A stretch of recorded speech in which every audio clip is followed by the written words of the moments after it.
India's Tata Group owned Air India, which used to be India's national carrier up until a year ago, has announced the world's largest order for passenger aircraft from Airbus and Boeing. The deal, totaling 470 aircraft, comprises new and next generation 40 Airbus 350s, 20 Boeing 787s, 10 Boeing 777-9s, 210 Airbus A320 and A321neos, and 119 Boeing 737 MAX single-aisle aircraft. Now, this is also the first major aircraft order announced by a global carrier as the global aviation industry is recovering from the slowdown induced by the COVID-19 pandemic and the geopolitical turbulence following Russia's military invasion of Ukraine. The Airbus 350 and the Boeing 777-9s belong to the wide-body category, and they will likely be deployed on ultra-long-haul routes to serve destinations in the US and Australia. While declining to put an exact number on the total cost of the deal, Indian government sources have indicated that the planes have been acquired at a substantial discount from the sticker price following months of hard negotiations with Airbus and Boeing. Unofficial sources say that both the deals combined could top $80 billion. Geopolitics has also played a role in the order, as both European and American governments have realized that India is fast emerging as the new growth center to rival China. Aggressive pricing and backroom diplomacy involving Paris, Washington, and New Delhi were witnessed in the final countdown to the deal being inked. On Crux Decode, why is this such a huge deal?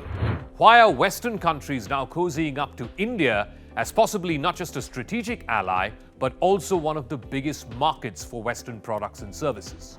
What message does this send to China, which for the last 30 years has been the world's factory?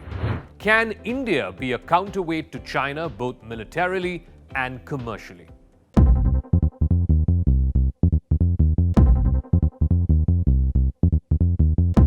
In a media statement, the chairman of Tata Sons and Air India, N. Chandrasekaran, said, and I quote, "This order is an important step in realizing Air India's ambition, articulated in its Vihan AI transformation program, to offer a world-class proposition serving global travelers with an Indian heart. These new aircraft will modernize the airline's fleet and onboard product, as well as dramatically expand its global network," unquote. Air India is expected to receive the first of the new aircraft by the end of this year, with a substantial part of deliveries to start arriving from 2025 onwards. The first aircraft to arrive will be the 25 brand new Boeing 737 MAX planes and 6 Airbus A350s that will be in the second half of 2023. Deliveries are going to really start ramping up in 2025 and beyond.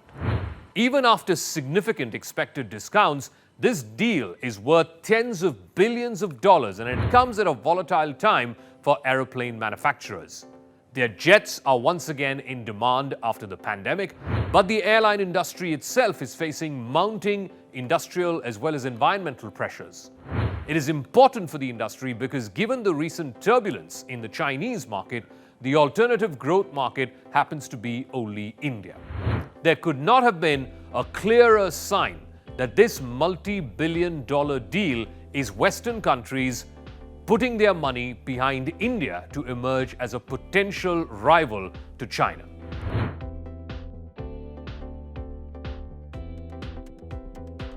India, on the other hand, is also sending a strong political signal to the West. It wants to remain attached with both the United States and its European partners at a time when it has appeared ambiguous on Russian sanctions. In fact, India has not voted against Russia either at the United Nations General Assembly or at the UN Security Council in the number of votes that have happened in the last year since this war began.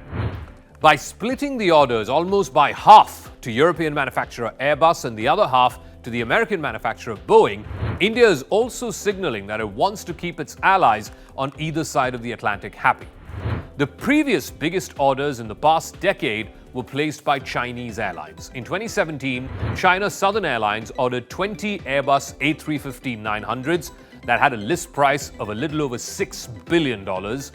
In 2014, the China Aviation Supplies Holding Company, or the CAS, ordered about 70 Airbus A320s and 130 Boeing 737s. This was on behalf of various Chinese airlines, primarily the state-owned ones. This was part of a larger agreement between China and the United States, in which China agreed to purchase a total of $38 billion worth of aircraft from Boeing. Air India's order also tops the previous best, which was American Airlines, a combined deal for 460 Airbus and Boeing planes. This was more than a decade ago. It ordered 460 narrow-body aircraft from both Boeing and Airbus, split evenly between both the manufacturers. The order included 260 Airbus A320 family aircraft and 200 Boeing 737 family aircraft, with a combined list price of approximately $38 billion. But how do China and India stack up in terms of their respective aviation markets? As of today, China has more airlines than India. China has three major state-owned airlines, that's Air China, China Eastern Airlines, and China Southern Airlines, as well as several smaller airlines. India used to have one major national airline, which was Air India, until it was acquired by the Tata Group last year.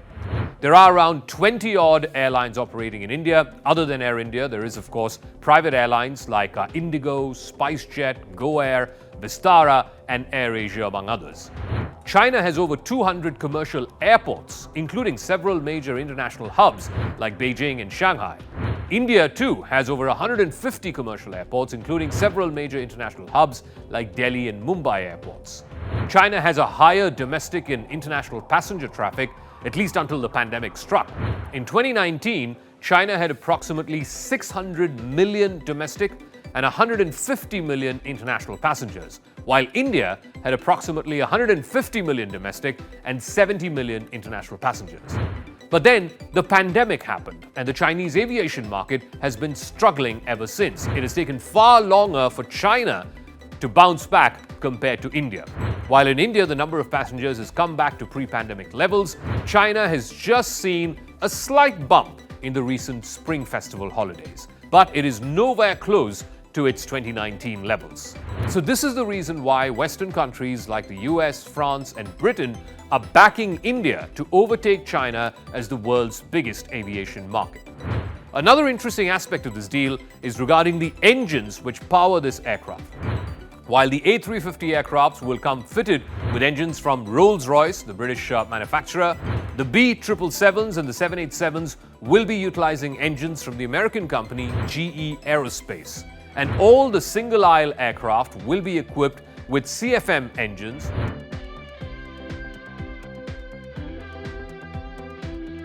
The record order aims to put Air India in the league of large global airlines and make it an influential customer for plane makers as well as suppliers at a time when its home market is seeing a strong travel surge post-COVID-19.